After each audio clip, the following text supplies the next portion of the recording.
They thought the storm ended when the house fell apart. But storms don't die, they travel, wash, and renew. Years passed, hearts healed, and the men who once burned with anger found warmth again in love, truth, and family. This is not just a tale of revenge, it is a tale of rebirth. Because sometimes, after the storm, the land becomes green again. Hey family, before we dive into this powerful story, don't forget to hit subscribe so you never miss the next one. Please like this video, drop a comment to share your thoughts or lessons you learned, and give your honest review. I'd love to hear what you think. Now, let's begin the story. The restaurant wasn't fancy, just a small spot in Surulere with warm lights and soft music. Amaka wore a blue dress that made her look like peace itself. We talked for hours, about work, about God, about silly things like how Lagos traffic tests patience better than any pastor sermon. When she laughed, something inside me melted. For the first time in years, I looked at a woman and didn't feel pain, I felt possibility. Days turned into weeks. We didn't rush anything. We talked on the phone till midnight, shared meals, prayed sometimes. Amaka had this calm way of listening, like silence was her language. I told her about my past, everything. She didn't judge. She only said, "Chike, some people break you to show you what you were built from." I knew then, this woman was different. But love after heartbreak isn't simple. One evening, she called and said she'd be late after her shift. I smiled, but fear crept in. That old voice whispered, "What if she's lying too?" I caught myself. I didn't want to become a prisoner of suspicion. So I prayed, "God, teach me to trust again." When she finally arrived, tired but smiling, I felt ashamed of my thoughts. Healing was still a journey. One Saturday, my gate bell rang. When I opened the door, Adiz stood there, dressed modestly, holding a Bible. My heart skipped. "I just came to say thank you," she said softly. "I've found peace in Christ. I hope you're happy too." Her eyes were clear, her voice calm. The bitterness that once lived between us was gone. I nodded and said, "I am." She smiled, whispered a prayer, and left. That was the day I knew forgiveness had finally finished its work. At work, things bloomed. My firm got a big contract with an oil company. The same people who once whispered behind my back now shook my hand with respect. But I didn't let pride sit in my heart. I remembered the days I ate Indomie for dinner just to pay Adiz's school fees. Every blessing tastes sweeter when you remember the hunger that came before it. Amaka insisted on visiting my mother. "If she doesn't like me, I'll never forgive myself," she joked. When we arrived, Mama welcomed her with open arms. "This one carries light," Mama said, smiling wide. They cooked together, laughed like old friends. Watching them felt like watching two pieces of my heart finally meet. That night, Mama whispered to me, "Son, this woman is your calm after the storm." It wasn't grand. No photographers, no balloons. Just us by the balcony under the evening sky. "Amaka," I said, my hands trembling a little, "life took everything from me once. But if you'll walk beside me, maybe I can build something again." She looked at me, tears shining in her eyes, and whispered, "Yes, Chike. Let's build." That night, I slept with a peace I hadn't known in years. Our wedding was simple, held at a small church in Yaba. Only close friends and family came. Mama cried quietly through the vows. As Amaka walked down the aisle, I remembered that same path where Adiz once stood. But this time, I wasn't haunted, I was healed. When the pastor said, "You may kiss your bride," I realized love doesn't die, it simply waits for the right soil to grow again. Months after the wedding, Adiz sent a message. Her father had passed away. Out of respect, Amaka and I attended the burial. When Adiz saw us, she smiled through her tears. "Thank you for coming," she said.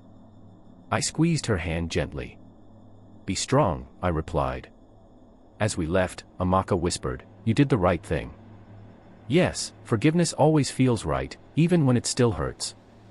2 years later, Amaka called me at work. Her voice was bright. "Chike, the baby just kicked." I drove home like the road belonged to me. When I placed my hand on her belly and felt that tiny movement, tears filled my eyes. From pain came purpose. From betrayal came blessings. From ashes, life had bloomed again. That night, as I watched her sleep, I whispered, "Thank you, Lord, for every heartbreak that led me home." The night Amaka went into labor, the sky was restless. Thunder rolled above the hospital, rain beating against the windows like anxious drums. I held her hand as the nurses rushed around. Hours felt like years until a tiny cry split the air. A girl, brown skin, fists tight, lungs strong. When the nurse placed her in my arms, everything slowed. I named her Chimamanda, my God will never fail. I looked at Amaka, sweat on her forehead, tears on her cheeks, and whispered, "You've given me a reason to start again." Outside, the rain stopped. The world smelled new, as if heaven itself had breathed on us. Parenthood tested patience in ways no courtroom ever had. Crying at midnight, feeding bottles, diapers, lullabies that didn't work. Sometimes I'd walk the corridor rocking the baby, whispering, "Sleep now, my star." Amaka would smile sleepily and say, "You see, even great lawyers must negotiate with babies." Each night I learned tenderness again, the kind that doesn't speak in words but in small acts of care.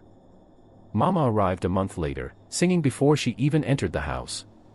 She carried palm oil, dried fish, and blessings. When she held the baby, she started praying, "May this child never taste the bitterness her father once drank." I felt tears in my eyes. The generations before me had seen pain, but maybe this one would know peace. That night, Mama told stories from her youth. Even the baby listened, quiet and wide-eyed, as if she understood. Balancing fatherhood and law was no joke. Files piled high, clients calling non-stop. One morning, Amaka said, "Don't chase money so hard that you forget who you're chasing it for." Her words stayed with me. I began closing the office earlier, taking walks with them in the park, eating roasted corn by the roadside. Success feels sweeter when shared with laughter. A brown envelope came in the post, no address, just my name. Inside was a short letter. "I heard you became a father. Congratulations. I am married now, to a quiet man who loves me patiently. Thank you for teaching me that truth, no matter how late, still saves." I read it twice, smiled, and tucked it in a drawer. Some wounds don't vanish, they just stop bleeding. At the church baptism, the pastor lifted the baby and prayed, "May this child carry light wherever darkness waits." The congregation clapped. Amaka's eyes glistened. Afterwards, as we posed for photos under the mango tree, I saw children running, people laughing, and thought, this is what wholeness looks like. Not perfection. Just peace. 2 years later, business slowed. A client betrayed me, spreading lies to steal a contract. For a moment, old anger rose, the same fire that once consumed me. But I took a deep breath and remembered what pain had taught me. Instead of fighting dirty, I gathered facts and spoke truth calmly. In the end, the company reinstated me and apologized. Growth is when you win without losing yourself. One evening, Amaka told me about her dream, starting a small clinic for women who couldn't afford care. I smiled. "Let's make it happen." We used part of my savings, painted the walls sky blue, and named it Grace Touch Clinic. Watching her treat patients with love filled me with pride. Our home no longer echoed with pain, it rang with purpose. The first time our daughter took a step, we both screamed like children. She laughed and clapped for herself. "See your life," Amaka teased. "All that law grammar, and she beat you to walking in faith." That night, as Chimamanda slept between us, I realized the circle was complete. I once lost everything on a Christmas day, now, I had more than I ever dreamed. One evening, I sat on the balcony, watching the city lights blink like old memories. Amaka joined me, head on my shoulder. "Do you ever think about the past?" she asked. "Sometimes," I said, "but not with pain. The past was a teacher, the future is a gift." She smiled. "Then let's keep unwrapping it slowly." The wind blew softly through the palms. Somewhere below, laughter rose from the street. I closed my eyes, whispering, "From brokenness to blessing, God truly writes straight on crooked lines." Chike stood before the mirror one quiet morning, tying his tie for court. But his reflection wasn't just his face, it was years of battles, losses, and rebirth. He touched the small scar on his chin, a reminder from days when he almost broke. Behind him, little Chimamanda giggled, pulling on his trouser. "Daddy, are you going to fight again?" she asked. He smiled. "No, my star. Today, I go to help others find peace." As he walked out, he realized his war was long over. The man in the mirror was no longer wounded. He was healed. One day, Chike drove past his old house, the one he had once shared with Adiz. The paint had faded. The mango tree had withered.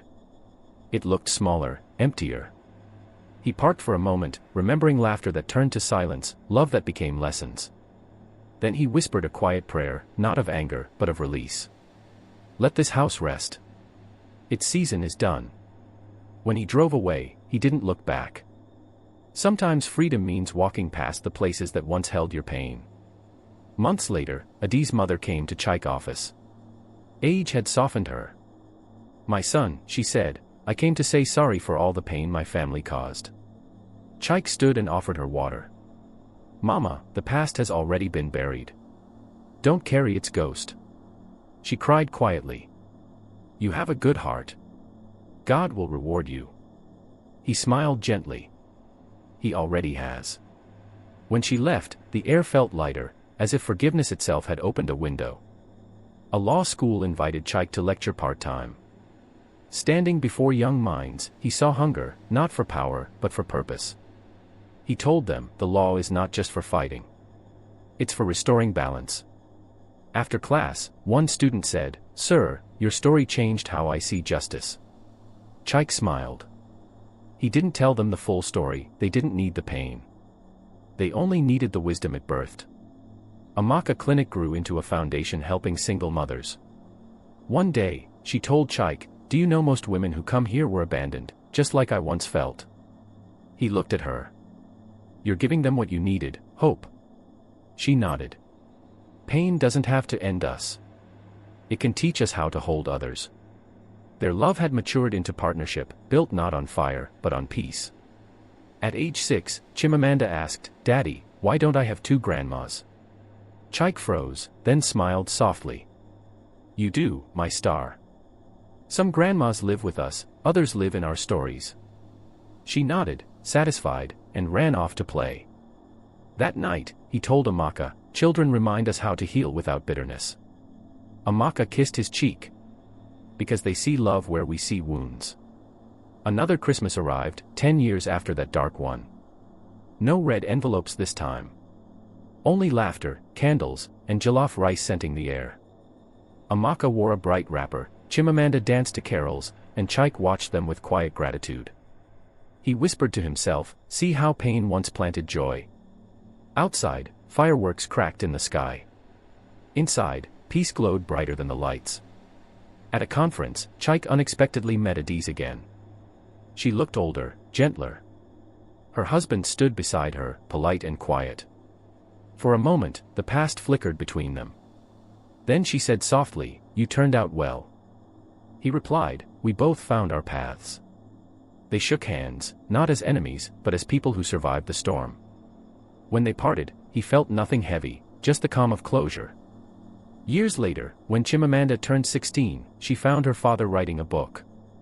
"What's it about, Daddy?" He smiled. "About truth, patience, and the cost of silence." She leaned over his shoulder. "Will you tell them everything?" He looked at her and said, "No. Just enough to remind them that light always wins." She hugged him tight. "Then it will be a good story." And he knew it already was. On a quiet evening, Chike sat outside watching the sunset. The sky burned gold, fading into calm blue. He thought of all he'd lost, and all he'd gained. He whispered, "I was once broken, but now I am whole." Amaka joined him, holding his hand. Chimamanda played nearby, laughter echoing like music. "Do you know," he said softly, "life is like the rain, it can destroy, but it also helps new things grow." Amaka smiled. "And you, my love, became the rain." The last light of the sun kissed their faces. And somewhere deep inside, Chike knew the truth, when a quiet man rises, even storms must learn to bow. And don't forget, more powerful stories are coming. Stories of love, betrayal, hope, and strength, straight from the heart of Africa. Southwest, stay close, my friends. Turn on your notification bell, and come back to watch more tales that will move your spirit and warm your soul. Until next time, thank you for watching, thank you for believing, and thank you for being part of this storytelling family. May your own story always find its peace.